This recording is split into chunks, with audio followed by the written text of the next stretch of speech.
comment est-ce qu'on organise cette séance plénière? Qui travaille? Qui fait quoi? J'ai envie de découvrir les coulisses. Wat ben jij nu aan het doen? Ik ben aan het stemmen. Straks is er plenaire zitting en voor de zitting testen wij het conferentie- en het stemsysteem. En werkt het? Rood nee, wit onthouding? Wit is onthouding en groen is ja. Oké, ik ga voor ja. Positief. En dan dit. Hallo? Oei. Die moet je wel eerst aanzetten, de rode knop. Ja. Test. Het werkt, hè? Het werkt. Voilà, alors ici c'est le service législatif, c'est ici que les parlementaires et leurs collaborateurs viennent déposer le sujet de leurs questions pour la séance plénière. Ça doit se faire avant 11 h, donc là c'est un peu la course. Bonjour. Bonjour. Alors vous aussi vous travaillez dans les coulisses de la séance plénière? Oui, nous sommes les opératrices. On s'occupe du son et des micros. Donc quand le président donne la parole à un parlementaire, on fait en sorte que le micro soit allumé, qu'ils savent commencer le débat. Donc ça veut dire que vous devez connaître tous les parlementaires par cœur? Oui, tous les 150. Ça nécessite d'avoir une attention de tous les instants? Oui, donc on doit toujours avoir le président à l'œil. On ne peut pas le lâcher d'une minute, parce que sinon, là, il y a de la place pour faire une faute. Donc il faut être constamment attentif quand même. Is het niet moeilijk om zo de hele tijd super geconcentreerd te zijn?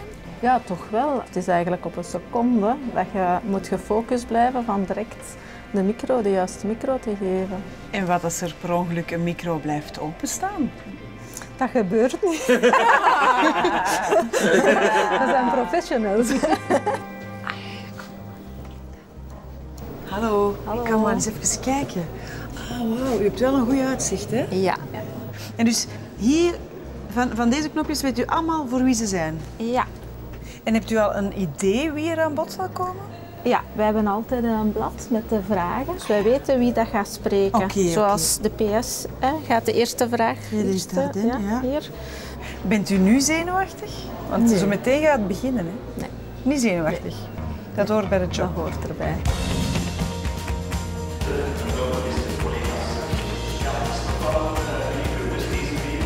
Bonjour Michel.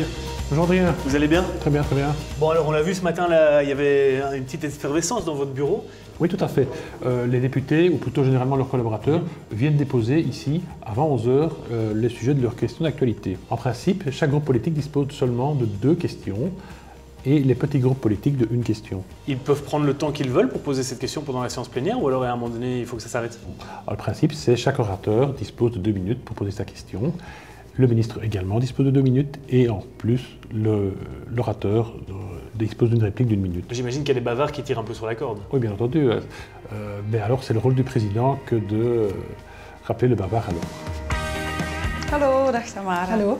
Ik zag jou net in de plenaire, maar nu zit je hier. Ja. Wat is jouw functie? Ik ben in de plenaire gaan noteren wat politici zeggen. Ik doe dat schematisch. U bent redacteur? Ik ben redacteur.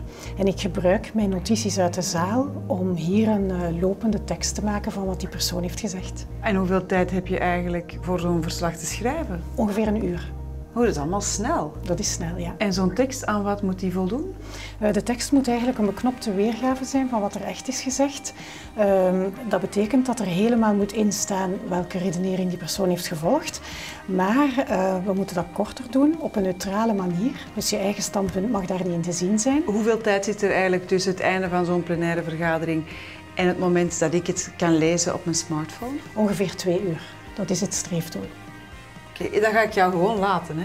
Niet te veel tijd verliezen. Dag. Oké, dag.